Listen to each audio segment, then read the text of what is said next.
लोग कहते हैं महाराज जी हमारी जीवन में ऊंचाइयां कब मिलेंगी। भैया मैं भविष्यवक्ता नहीं हूँ, मैं सर्वज्ञ नहीं हूँ, लेकिन मैं नीतियां ऐसे पॉइंट जानता हूँ, ऐसे नुक्से जानता हूँ, नुक्सा बोलते हैं नुक्सा, कि वो नुक्सा बड़े जोशी फैल हो जाए लेकिन हमारा नुक्सा फैल नहीं होता। आपको यदि कभी छोटे आदमियों के साथ बैठने में गिल्टी महसूस नहीं, मैं इनके साथ बैठूं, समझ लेना तुम सिर फोड़ फोड़ करके मर जाना, कभी बड़े नहीं बन पाओगे।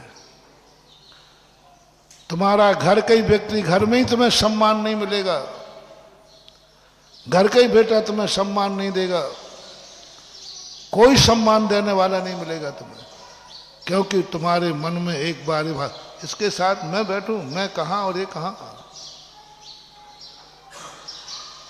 कभी नहीं। और एक बार तुम्हें ये भाव भूल जाओ, नहीं वो कहां मैं कहां, जहां वो वहां मैं, वो भी आत्मा है। एक बहुत अच्छा पेपर में पढ़ा था, एक महान व्यक्ति कथा,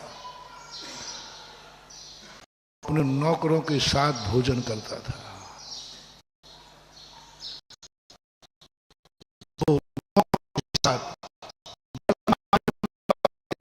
लगाने वाले के साथ, सबके साथ, घर के लोग बहुत दुखी थे उससे।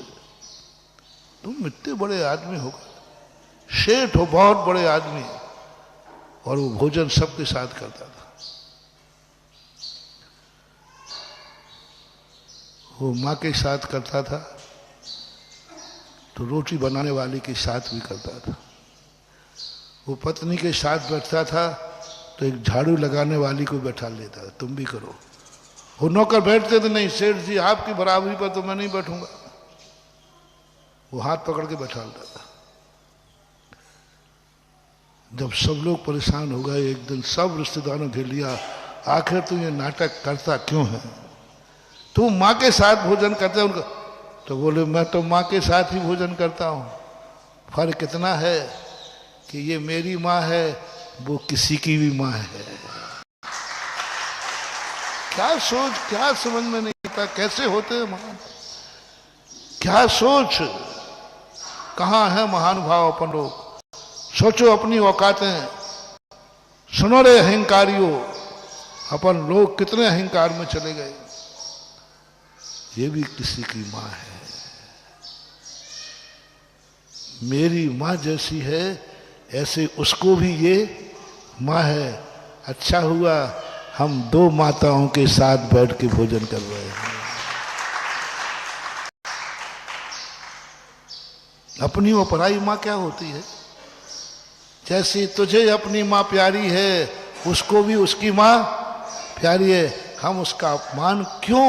वो कहता था भोजन करते समय, झाड़ू लगाते समय नौकरानी है, भोजन करते समय वो हमारी माँ के समान है, क्योंकि वो भी किसी की माँ है, वो भी किसी का बेटा है। मैं अपने बेटे के साथ भोजन करता हूं तो नौकर को बोला आ बैठ इसी डिब्बे में खा।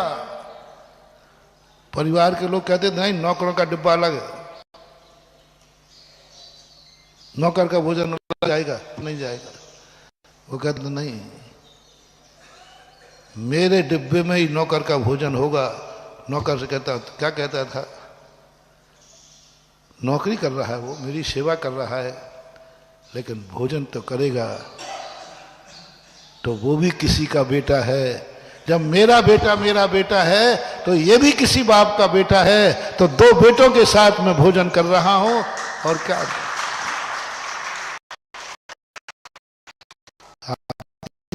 आप देखना आपके घरों में होता है, थोड़ी आपकी रग को छेड़ रहा हूं, आपके घर में आपकी रसोईया ने त्योहार का दिन था, कोई कार्य था, क्या क्या बनाया उसने, बहुत सारे व्यंजन बनाए। जब वो घर जाने लगी, लेट भी हो गई थी, तो आपने उसको जाते समय कौन सी रोटी दी, मुझे शेयर कर दो थोड़ा सा, बासी रोटी दी। उसने क्या क्या बनाया था, घर गई वो, माँ आज तू लेट क्यों आई, आज तू थकी हुई क्यों दिख रही है। बेटा मालिक के यहाँ कुछ नौकर आए थे, वो रिश्तेदार आए थे, त्योहार का दिन था तो आज थोड़े आइटम ज़्यादा बनाए थे। क्या क्या बनाया था, ये चीज़ें बनाई। और जब माँ की गोदी में ढेला तो क्या मिला, ओहो क्या कहेगा बेटा। माँ आज उस सेठ के यहाँ काम करती हो जिसके यहाँ तुम सब कुछ बना के लाए और घर तो बासी रोटी लेके आई, घर तो बासी रोटी लेके आई। उस समय तुम्हारा मन में भाव आ जाए कि मेरे बेटा बेटियों को ये सामान बना रही है, उसमें से थोड़ा दे दो। घर जाके जब ये कहेगी बेटा देख जो जो मैंने बनाया है वो मैं तेरे लिए भी लाया हूं, ऐसा है मेरा सेठ। जो उसने अपने बच्चों के लिए बनवाया है वही उसने मेरे बच्चों के लिए दिया है। वो दुआ देगा वो बालक, वो दुआ देगा बालक तुम कि तुम जन्म जन्म तक भी अमीर बनते रहोगे, क्योंकि तुमने दोनों में कोई भेद नहीं किया। बोलो ये तुम्हारे घरों में ये हो रहा है कि नहीं। बस यही तुम्हारी जिंदगी की सबसे बड़ी बद्दुआ है। तुम कहते हो महाराज हम इतने बड़े आदमी थे, हम इतने बड़े आदमी थे, डाउन होता जा रहा है। कोई मंत्र दे दो, कोई झाड़ा दे दो, कुछ नहीं महानुभाव, तुम्हें उस बच्चे की बद्दुआ लगी है। नौकरानी ने नहीं बद दिया, वो तो आदत में आ गई थी, कितने ही कुछ बना ले हमें तो बासी रोटी ही। उसने कुछ ना, बच्चा था नादान, उसने पूछ लिया और उसने रोटी देख कर कहा कैसा है सेठ, कैसा है दुष्ट। और जो बच्चे की बद्दुआ है, दुखिया हाय गरीब की कभी न निष्फल जाए, कभी न निष्फल जाए। ये भी किसी की, मियाँ बीवी तुम भोजन करते हो तो कहता था ये भी किसी की पत्नी है, ये भी किसी की पत्नी है, उसी को यही भोजन करने मिल जाए तो क्या बुराई हो जाए। क्यों नौकरानी, भेद करो हर समय नहीं। नौकरी करे तब वो नौकर है, तुम मालिक हो, और भोजन करे तो वो भी भूखा है और तुम भी भूखा हो। दोनों एक साथ बैठ जाओ, जाओ तुम्हारा महानता ऐसी बढ़ेगी कि एक दिन परिवार ही नहीं, रिश्तेदारी नहीं, सारा जगत तुम्हें सम्मान देगा। तुम ज्येष्ठ, सारा जगत तुम्हारा सम्मान करेगा, क्योंकि तुमने अपने कहा कि नहीं। और तुम्हारे मन में ये भाव आ गया मैं इसके बराबर बैठूं, मैं इसके साथ खाऊं, मैं इनके साथ बैठ के खाऊंगा, मैं इनके साथ, मेरी पोजीशन। हाँ कर लो अहंकार जितना करना, घर में भी इज्जत मिलना बंद हो जाएगा। फिर कहोगे महाराज क्या करें, हमारा बेटा ही मेरा सम्मान नहीं करता, क्या करें, मेरे घर में कोई इज्जत ही नहीं है, मेरी घर में कोई इज्जत ही नहीं है। इज्जत मिलेगी कहां से, तुमने तो सारी दुनिया की बेइज्जती की है। तुमने तो हर व्यक्ति से घृणा ही घृणा की है, हर व्यक्ति में तुम्हें दोष दिखते हैं, हर व्यक्ति में घृणा होती है। तुम हर व्यक्ति को तुम हीन मानते हो, अपने आप को बड़ा मानते हो। हर व्यक्ति को हीन मानना, मूर्ख मानना, ज्ञान, कई लोगों की आदत होती है, सबको कोई ना कोई कमी दिखेंगे, ये मूर्ख है, इस मूर्ख से एक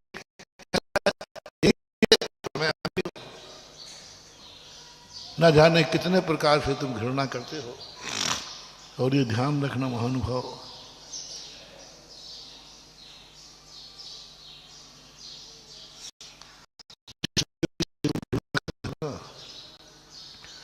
कर्म एक दिन तुम्हें वह दशा देगा। कर्म कहेगा इससे घृणा की, अब यही तेरी एक दिन वो दशा होगी। तुमने भिखारी से घृणा की, एक दिन तुम्हें भिखारी का दर्शन होगा। किसी गंदे आदमी से घृणा की, एक दिन तुम्हारी पोजीशन ऐसी हो जाएगी कि तुम नहाने लायक नहीं रहोगे, उसी गंदगी में तुम्हें जीना पड़ेगा। क्योंकि तुमने एक गंदे आदमी से घृणा की। तुमने ये नहीं सोचा कि बेचारा देखो क्या है, क्या करे, क्या करे। उसके पास साबुन लाने को पैसे नहीं है, तुम झकझक कपड़े पहन रहे हो, किसी मजदूर से गंद आ गई कपड़ों से, वो करे क्या है बताओ। खाने को पैसा नहीं, वो साबुन कहाँ से लाए। एक पागल है, बेकारी उन्मत्त है, वहां देखकर तुम लोग थूक देते हो। बोलो बताओ वो क्या करे, पागल है, बुद्धि नहीं है, बुद्धि नहीं है उसके पास, वो क्या करे। उसकी जिंदगी ऐसी है, क्या करे, गरीबी है। महानुभाव नहीं, घृणा नहीं करना, उसे विपाक विचय धर्म ध्यान का साधन बनाना, उसे अपाय विचय धर्म ध्यान का साधन बनाना। हो सके तो उसे धुले हुए कपड़े दे देना, हो सके तो अपना नौकर कपड़े धोने को लगा है, उस मजदूर के, उस भिखारी के कपड़े भी एक धोबी से कह देना मेरे कपड़े भी धोना, प्रतिदिन उस भिखारी के कपड़े भी धो देना, क्योंकि मुझे गंदगी पसंद नहीं है, मुझे गंदगी पसंद नहीं। नौकर के कपड़े धो के कपड़े ला, उसकी ताकत ही नहीं, वो क्या धोएगा। नहीं, तेरे कपड़े मैं धुलवाऊंगा, क्योंकि मुझे गंदगी पसंद नहीं है। मैं भी गंदा नहीं रहता हूं तो मेरे नौकर भी गंदे नहीं रहेंगे, मैं भी गंदा नहीं रहता हूं तो भिखारी भी गंदा नहीं रहेगा मेरे नगर में, क्योंकि गंदगी मुझे पसंद नहीं है। ये करो तो कुछ बात बने, अपाय विचय धर्म ध्यान।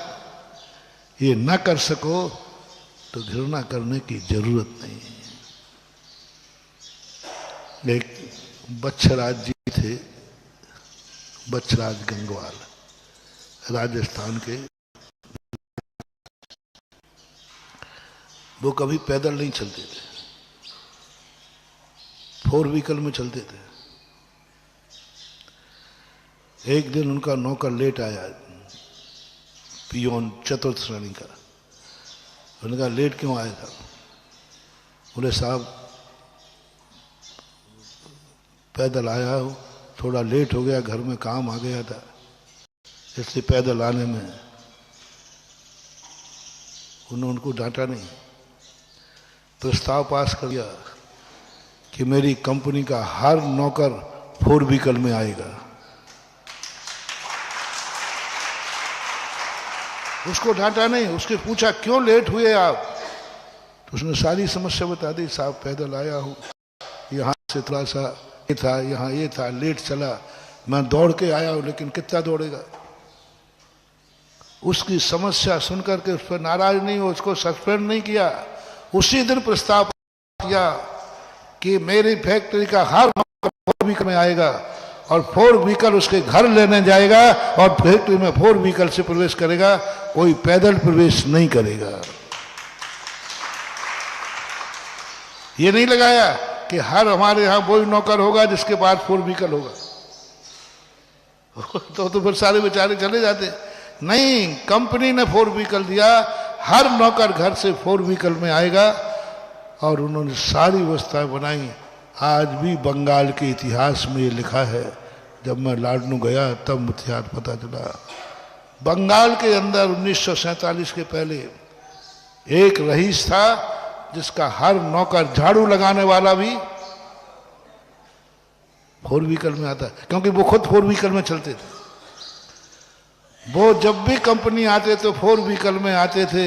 उनकी कंपनी का झाड़ू लगाने वाला, पोंछा लगाने वाला, और जो तुम सबसे छोटा मानते हो वो चपड़ा से भी 4 व्हीकल के अंदर कंपनी के दरवाजे के अंदर प्रवेश करता था।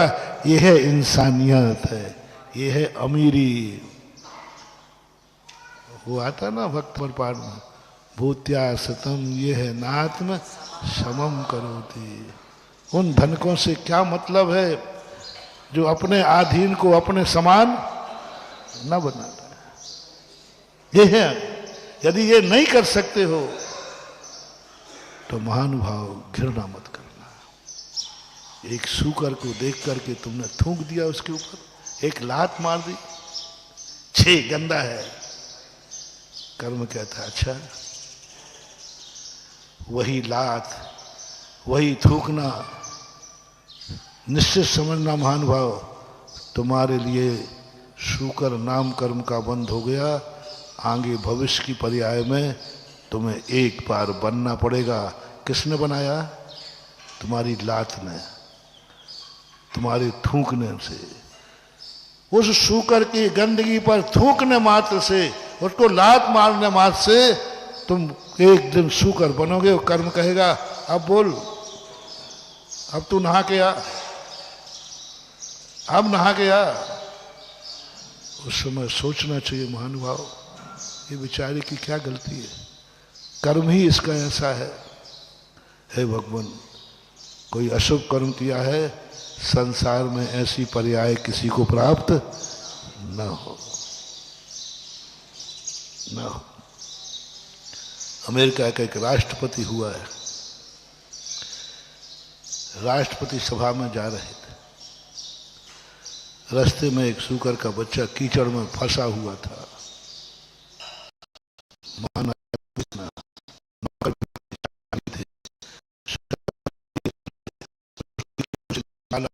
सारे कपड़े गंदे हो गए।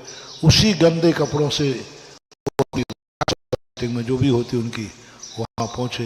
लोगों साहब ये बोले गंदगी नहीं है, ये गंदगी नहीं है, ये हमारे दया धर्म के छींटे हैं, मेरे करुणा के गुण के छींटे हैं।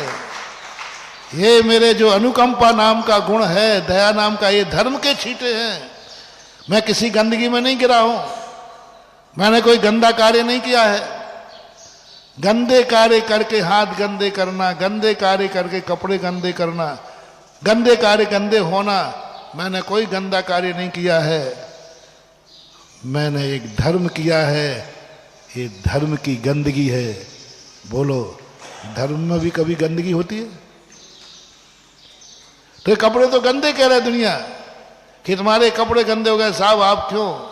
हो एक सूकर को बचाने में जो हाथ गंदे हुए उसे तुम गंदा मान रहे हो? उस बच्चे को उसकी जिंदगी बचाने से तुम्हारे कपड़ों में छांटे आ गए, तुम गंदा माना? छी, गंदा नहीं कहना महानुभाव, ये धर्म की गंदगी है। और धर्म की गंदगी भी फूलों के समान सुगंधित होती है। एक दिन उस गंदगी को तुमने गंदगी नहीं माना, तुम्हें ऐसा जीवन मिलेगा कि जन्म से ही तुम्हारे शरीर से सुगंधित, बिना इतर के तुम्हारे शरीर से सुगंध निकलेगी, क्योंकि तुमने उसको धर्म की गंदगी ना मान करके, धर्म का फल है। कपड़े नहीं बदले उन्होंने, बोले ठीक है, क्या बात हो। आज भी उनकी कहानी, नाम कुछ ध्यान नहीं आ रहा है, अब्राहम राष्ट्रपति था, अब्राहम लिंकन राष्ट्रपति था। क्या बात है, ऐसे ही नहीं पूछ गए पारसनाथ। इतनी बड़ी शक्ति, इतना महान, अपने दोस्तों के साथ घूमने जा रहा है, किसको बचाने उतर पड़े? किसके कारण अपमान सहन किया? एक नाग नागिन को, जिसको देखकर दुनिया मारने का भाव करती है, काल मानती है। इतनी बड़ी शक्ति उस तुच्छ प्राणी को बचाने उतर गए, स्वयं कूद पड़े। नौकरों से कह देते नहीं। धर्म और कर्म दूसरों से नहीं कराया जाता, स्वयं उतर गए, स्वयं पहुंच गए। ब्रह्मांड कांप रहा है, तीर्थंकर नाग नागिन को बचा रहे हो, और उसके कारण अपमान सहन किया। कमठ ने अपमान किया, उन्होंने उसको अपमान माना ही नहीं।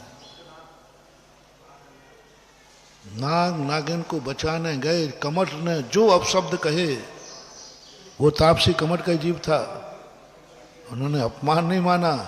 बोले तो मुझे धर्म के बदले पर गाली मिल रही है, और धर्म के बदले पर जो गाली मिलती है उसका बुरा नहीं मानना। हाँ, कोई गलत कार्य किया हो, दो बात करते हैं। गलत कार्य करने पर कोई कहे तू पापी है, नीच है, दुष्ट है, तो थोड़ा बुरा लगना चाहिए। लेकिन तुमने तो धर्म का कार्य किया और वो का पापी नीच कह रहा है। पारसनाथ कहते हैं ये तो धर्म का फल है, गाली धर्म का फल है। ना मैं बचाने आता ना ये मुझे गाली मिलती, ये तो धर्म का फल है, ये तो दया का फल है। दया के बदले में मिल रही है मुझे गाली, दया के बदले में गाली मिली है। ये पाप कैसे हो सकता है? इस पर क्रोध मैं कैसे करूं? मुझे क्यों बुरा लगे? धर्म के बदले में मिली है। और हम और आप होते तो काहे का धर्म? हम धर्म करने गए, वहां गालियां मिल रही हैं। हम अच्छा करने जाते, लोग वहां गालियां दे रहे हैं, बुराई कर रहे हैं। क्या करने पर बुराई कर रहे हैं? अधर्म करने पर कि धर्म करने पर? यदि धर्म करने पर हमें बुराई मिले महानुभाव, तो धर्म का फल मान करके बुराई नहीं है। पारसनाथ कहते काय की बुराई है? मैंने दया की, ना दया करता ना ये गालियां देता। यही रामचंद्र जी कहते, ना मैं धर्मात्मा होता ना मैं वनवास जाता। मुझे वनवास मिला है, मुझे कोई खेद नहीं है, क्योंकि धर्म के बदले में मिला है। पांडवों के और श्री राम के वनवास में कितना अंतर है। राम का वनवास प्रसन्न से बना है, राम के वनवास की कथा बन गई, राम के वनवास की कथा बन गई। पांडव भी तो वनवास गए हैं। पांडव को वनवास पाप के फल पर मिला है, राम को वनवास धर्म के बल पर मिला है। वनवास दोनों हैं। रामचंद्र जी ने वनवास धर्म के, पिता की आज्ञा, पिता का वचन, पिता के वचनों की रक्षा करने के बदले में क्या मिला? बदले में, धर्म के बदले में मिला। रामचंद्र जी कहते मुझे कोई बुरा नहीं है, मुझे कोई खेद नहीं है, मुझे कोई प्रतिशोध नहीं है। बोलो, रामचंद्र जी ने प्रतिशोध की भाव की, 14 वर्ष बाद निपटूंगा क्या कैसे? नहीं, कोई प्रतिशोध नहीं है। धर्म के बदले वनवास मिला है। एक बार भी पूरे वनवास के समय पर एक बार भी रामचंद्र जी के मन में खेद नहीं आया कि ये सारी दुर्दशा मेरी कैकई की बदौलत हो रही है। एक बार भी कभी उल्हाना नहीं दिया। मन में तो आता, ये सब मेरी कैकई के कारण मेरी जिंदगी में आ रहा है। सीता का हरण हो गया, लक्ष्मण शक्ति लगी, मरने तक का भाव कर लिया। गजब, ओहो महानुभाव, मोटिवेशन। मरने तक की नौबत आ गई, लेकिन कैकई को बुरा करने का ये भाव नहीं आया। ये सब मेरी कैकई की बदौलत हो रहा है, कैकई के कारण से मुझे हो रहा है, उसके कारण से हो रहा है। एक बार तो मन में कोस देते। सभी रामायण मैंने पढ़ ली, वैष्णव की पढ़ ली, बौद्धों की पढ़ ली, जैनियों की पढ़ ली। सभी रामायण के अंदर एक बार भी रामचंद्र जी के मन में एक बार भी भाव नहीं आया ये सब कैकई की बदौलत हुआ। और ये मैं उस पिता की बदौलत वनवास आया हूं जो जोरू का गुलाम था। स्त्री के कहने पर मुझे वनवास दे दिया, स्त्री के कहने पर राज नहीं दिया, स्त्री के कहने पर मुझे राज्य नहीं दिया। झूठ मत बोलना रे तुम लोग, बताओ तुम्हारा बाप मम्मी के कहने पर तुम्हें वो दुकान नहीं देवे तो तुम बाप को काका कहो? जा बताओ। मेरा बाप जोरू का गुलाम है, स्त्री के कहने पे चलता है। अरे मूर्ख, सोच तो सर, बाप की स्त्री है, तेरी तो माँ है, लेकिन उस समय तुम माँ नहीं दिखेगी, तुम्हें अपने बाप की पत्नी दिखेगी, जोरू दिखेगी। तुम्हें दुकान का हिस्सा नहीं मिला तो तुझे मम्मी मम्मी नहीं दिखेगी, मम्मी भी क्या दिखेगी? बाप की जोरू, बाप की जोरू। और बाप जोरू का गुलाम है, इसलिए वो माँ बाप मुझे कुछ दे ही नहीं सकते, क्योंकि वो तो अपनी, बोल दो ना, जो है सो है, महावीर की। एक बार भी दशरथ को कहते थे, क्या दशरथ को स्त्रियों के कहने में चलना चाहिए? उसने राज मांग लिया तो राज से छीन दिया, उसने कह दिया तो कह दिया। पूरी रामायण में, वैष्णव दर्शन की रामायण में भी वनवास दे दिया अपनी पत्नी के कहने पर। नहीं, रामचंद्र जी कहते हैं ये वनवास, ये कष्ट मुझे धर्म के बदले में मिले हैं, पिता की वचन की रक्षा करने के बदले मिले हैं, पिता की आज्ञा के बदले में मिले हैं। जो धर्म के बदले पर मिले, चाहे अपमान हो, चाहे संकट हो, चाहे गरीबी हो, पर कभी बुरा मत मानना, कभी धर्म को मत कोसना। ये सारे जगत के लिए आज का होमवर्क है, मोटिवेशन है। रिपीट करता हूं, धर्म के कारण से कभी अपमान हो, धर्म के कारण से कभी संकट आए, धर्म के कारण से विपरीत स्थिति बने, तो कभी तुम धर्म को कोसना नहीं, बल्कि कहना मुझे खुशी है क्योंकि मेरी जिंदगी में जो कष्ट आया है वो किसके कारण आया है? धर्म के कारण। धर्म के कारण कष्ट है, कोई चिंता की बात नहीं है। ये गालियां मुझे धर्म के बदले मिल रही, पारसनाथ कहता है कोई चिंता की बात नहीं। लोगों ने कहा साहब मैं तापसी को निपटा दूं, बोले नहीं, ये गालियां मुझे धर्म के बदले मिली, मैंने नाग नागिन के ऊपर दया दिखाई, वो दया के बदले मुझे गालियां मिली है, इनका मैं कभी बुरा नहीं मानूंगा क्योंकि ये धर्म का प्रसाद है, धर्म के बदले मिली, और धर्म के बदले में हमें जो मिलेगा सब तैयार है। पांडवों का वनवास प्रसिद्ध क्यों नहीं हुआ? क्योंकि उनको वनवास किसके बदले में मिला था? जुआ के बदले। अब पीछे की कहानी अलग है कि वहां भी वचन था, इसलिए आधा प्रशंसनीय आधा निंदनीय। वहां राजा की आज्ञा मानी, लेकिन एक बार राजा की आज्ञा मानी, तीसरी बार जुआ में वनवास जाना पड़ा। पहली बार का जुआ जो राजा के यहाँ से था वो तो माफ हो गया था, सब कर दिया, खत्म कर दिया, लेकिन दोबारा फिर बैठ गए।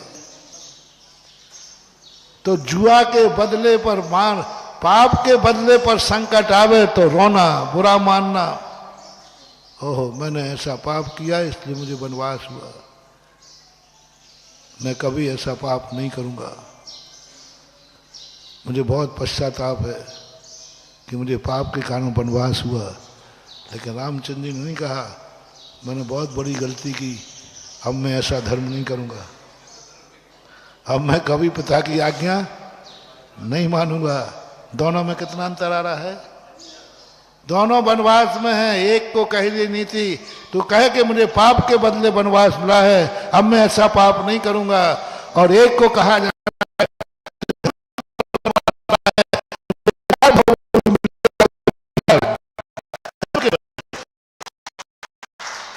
दोनों वनवास है, दोनों कष्ट है। इसलिए कभी भी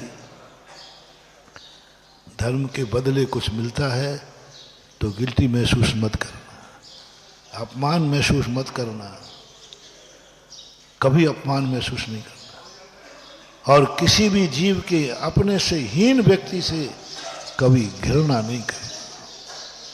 विपाक विषय, अपाय विषय, धर्म ध्यान का विषय बनाओ कि देखो ये कैसे कर्म है, कैसी स्थिति है।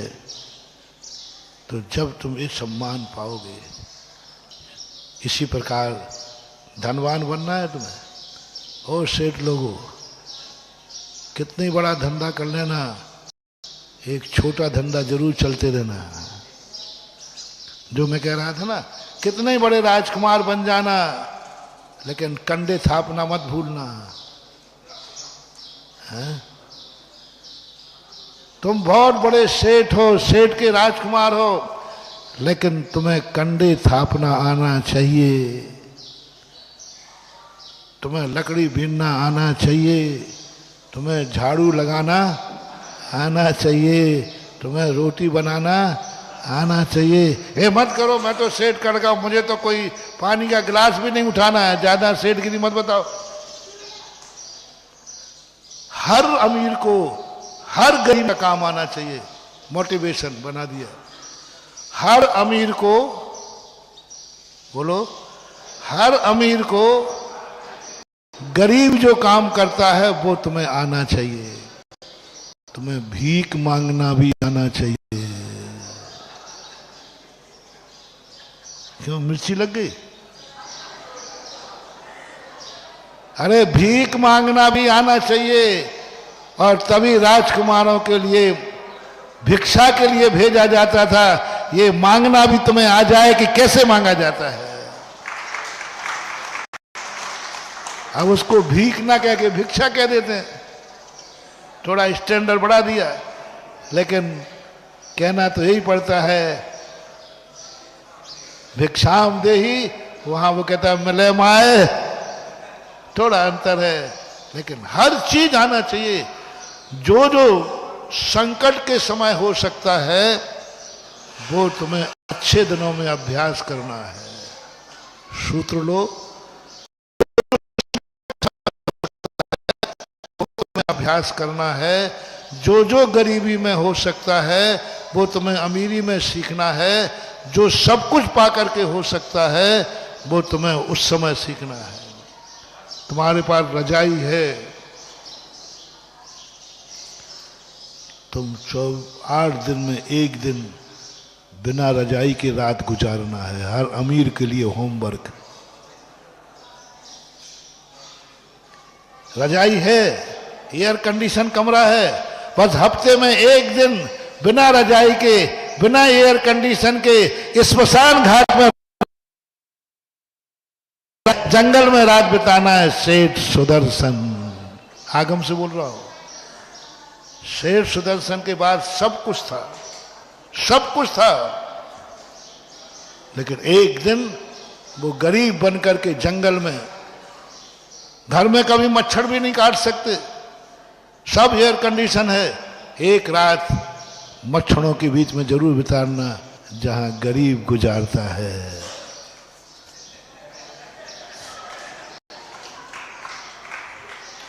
एक रात, हफ्ते की 1 रात। बहुत गजब की चीज है महानुभाव। ये सब चीजें मात्र इसलिए नहीं कराई जाती, ये धर्म है। हर जैन दर्शन की धार्मिक क्रिया में कहीं ना कहीं संसार छुपा हुआ है। अभ्युदय और हफ्ते में 1 दिन यदि तुम बिना रजाई के रहोगे, भले तुम मुनि बन पाए या न बन पाए, किसी दिन यदि तुम्हारे पास कपड़े नहीं रहे तो तुम अकाल में मौत नहीं मरोगे, क्योंकि तुमने 1 रात ठंड की बिना रजाई के गुजार के देखी है। तब 1 दिन बिना रजाई के, बस 1 दिन मच्छरों के बीच में, बस 1 दिन तुम्हारे पास खाने को खूब है। हफ्ते में 1 दिन भूखे रहना जरूर। जिसके खाने को नहीं होता है वो क्या रहता है? जिसको खाने को नहीं रहता वो क्या रहता है? भूखा। फिर वो रोता है, तड़पता है, भिखारी बनता है। माँ बोले माए, हफ्ते में 1 दिन उपवास की हिम्मत रखना। बड़े आदमी, कभी ऐसा दिन आ भी जाएगा तो तुम भिखारी नहीं बनोगे, तुम्हारी अंदर कहेगा मुझे उपवास करने की शक्ति है, इसलिए हर खाने वाले को हफ्ते में 1 दिन भूखे रहना। मैं उपवास नहीं बोल रहा हूं, क्योंकि उपवास के नाम से तुम्हें घृणा है। मैं तपस्वी थोड़ी हूं। उपवास रहना है यदि तुम्हें जिंदगी अच्छी गुजारना है तो। 1 दिन जो गरीब करता है, मजदूरी आना चाहिए। राजा के लक्षणों में लिखा है, राजा को सब वो कार्य आना चाहिए जो एक गरीब को होते। नौकरी करना आना चाहिए, नौकरी करना आना चाहिए। पांडवों को यदि नौकरी करना नहीं आता तो बोलो पांडवों की क्या दशा होती है। भीम किसके पुत्र थे? पांडु के। यदि उसको रोटी बनाना नहीं आता होता तो क्या होता? क्या बना विराटनगर में? और नकुल सहदेव को गोबर की लीद, वो कुछ है जो घोड़ों का। अब बोलो कहा पांडु पुत्र गोबरों का खुजारा करना कब सीखा होगा? घुड़साल में नौकरी मिली थी ना उनको। घोड़ों को नहाना, घोड़ों को करना, घोड़ों का गोबर करना, ये कला उनमें आती थी तभी तो रखा, नहीं आती तो वहां क्यों रखते। नकुल सहदेव पांडु पुत्र कुंती पुत्र, और उनको घोड़ों को खुजारा करना आता है, घोड़ों की सेवा करना है। सुन रहे हो रे अशोकनगर के राजकुमारों, हाँ हम तो राजकुमार हैं महाराज, आज आपको हो क्या गया, कुछ नहीं हो गया। पांचाली राजकुमारी थी, पांचाली रानी थी पांचाली, लेकिन उसे भी नाई का काम आता था कि नहीं, बालों को, सुंदरता को, ये तो नाई का काम है। राजकुमारी को नाई का काम नहीं आता तो बोलो शैलेंद्री का क्या होता। अर्जुन सब नौकरी करना नहीं आता तो क्या होता, नौकरी करना नहीं आता तो क्या होता। तो हर सेठ को क्या सीखना है आज, हर सेठ को नौकरी करना आना चाहिए। भले 6 महीने के करो मत करो, लेकिन नौकरी करना आना चाहिए। भले तुम्हारे पास जूते चप्पल है, गाड़ी घोड़ा है, हर सेठ को पैदल चलना आना चाहिए, पैदल चलना आना चाहिए। तुम्हारे पास जूते चप्पल हैं, तुम्हें नंगे पैर चलना आना चाहिए। महाराज हमारे यहाँ कौन से जूते चप्पल के, नहीं नहीं नहीं, हर अमीर को नंगे पैर चलना आना चाहिए। तुम कह सको कल के दिन कि मैं प्रतिदिन मंदिर नंगे पैर जाता था, इतना तो अभ्यास है। मैं प्रतिदिन जाकर के, मुझे बिहार करने का अभ्यास है, मैं महाराज के साथ बिहार करता था। हर अमीर को लिए महाराज के साथ बिहार इसलिए नहीं कराना है कि महाराज को अकेले डर लगता है, इसलिए अमीर को महाराज के साथ बिहार करना है कि हर अमीर को पैदल चलने का आदत होना चाहिए। पता नहीं कब वो दिन आ जाए, राजा को पैदल चलने का अभ्यास कराते हैं, दौड़ाते हैं, पता नहीं कब युद्ध में घोड़ा हट जाए, सेना भाग जाए, स्वयं दौड़ के भागना पड़े तो। अब दौड़ा तो कभी यही नहीं, राजकुमार रहा। राजा को दौड़ना सिखाया, 72 कलाएं सिखाई। राजा को सूखी रोटी खाना आना चाहिए। सुन रहे हो राजकुमारों, हाँ हफ्ते में एक दिन एक रस का त्याग करो, बिना नमक की रोटी हर अमीर को खाने। महाराज हमारे यहाँ का कमी है क्या, हाँ नहीं है बेटा राजकुमार, लेकिन हफ्ते में एक दिन बिना नमक की रोटी खाना आना चाहिए, रूखी रोटी खाना आना चाहिए। मत करो राजा पर अहंकार, एक दिन ऐसा दिन आ जाएगा घास की रोटी बिना नमक की खाना पड़ेगी। क्या करोगे, कैसे जाएगी घर में। नमक नहीं था राजा के पास, घास की रोटी थी, बगरू घास, बिना नमक की रोटी थी, खाना पड़ेगी। और यदि तुमने खाई होती तो कोई बात नहीं, मैंने खाई है। सुख के दिनों में बिना नमक की रोटी, सुख के दिनों में बिना नमक की रोटी। अमीर बनकर के गरीबी भोजन जरूर एक दिन करना चाहिए। गरीब लोगों को नहीं कह रहा हूं मैं,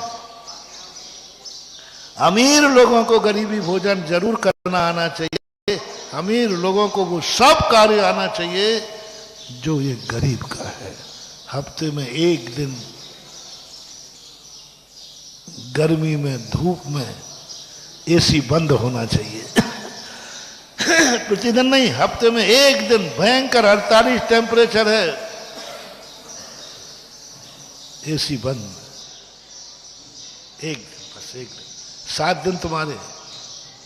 ये लक्षण है बड़े आदमी का। धंधे में भी तुम्हें बता दिया, धंधा करते समय हर व्यक्ति को क्या करना है, छोटे धंधे को कभी छोड़ना नहीं। ये सारी कहानी किस लिए आई,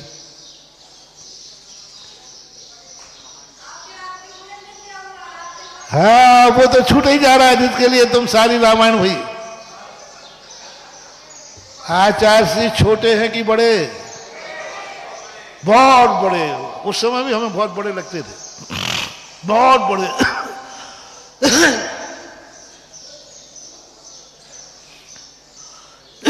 बड़ा आदमी यदि छोटे से बात करे तो तुमने कितना बड़ा, कितने छोटे से बात कर रहा है, यही उसका बड़प्पन है। इतने बड़े आचार्य ये छोकरे से, और कितने दिन के त्याग में। मैंने कही ये बहुत ऊंची किताब है, ये छोटी मोटी किताब हो ही नहीं सकता। यदि छोटी किताब होते तो कहते हर हमारे पास प्रतिमाधारी खड़े हैं, खड़े थे उस समय प्रतिमाधारी। बड़े बड़े शेर जिंदगी में जो पानी भी नहीं पीते हैं, वो जिनको आहार देने खड़े हैं, और वो 8 दिन के आहार के छोकरे से ले ले में, तो लोग कह लगे महाराज जी क्या 3 गिलास या दूसरों से तो 1 गिलास भी नहीं ले रहे, 1 गिलास हाथ और लगा दो, और हमसे लेना शुरू किया तो यदि लोग नहीं हटा दो शायद पूरी आहार कराता मैं। लेकिन अब दलाल तो दलाल ही होते हैं। उनको कहा मेरा सहन था कि ये छोकरा 3 गिलास दे गया, अरे आग लगी, आग लगी उनको। मैं खिसक गया। मैं सोचता रहा ये कोई साधारण शक्ति नहीं है,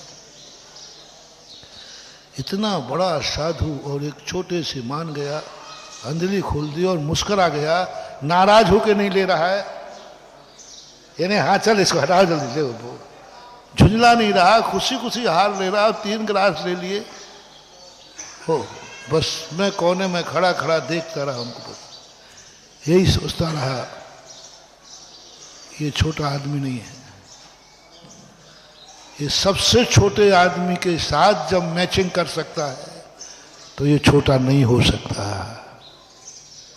सबसे छोटे आदमी छोटे नियम के साथ मैचिंग करने को तैयार है, अपना मान सम्मान नहीं समझ रहा है, ये छोटा नहीं हो सकता।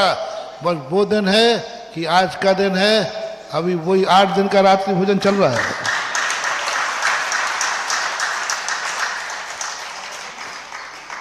चल रहा है, बस उसी दिन खो गया। जब इतने सस्ते में इसने निपटा दिया है तो मैं ऐसे गुरु को ठगूंगा नहीं, जो किसी ने नहीं लिया वो मैं लेकर के बर्बाद करता हूं। नहीं, कहने का भाव ये है कि हमेशा महान व्यक्तियों की बहुत बड़ा संस्कार। समय आपका हो गया, अपना प्रसंग क्या चल रहा है, सामान्य और विशेष।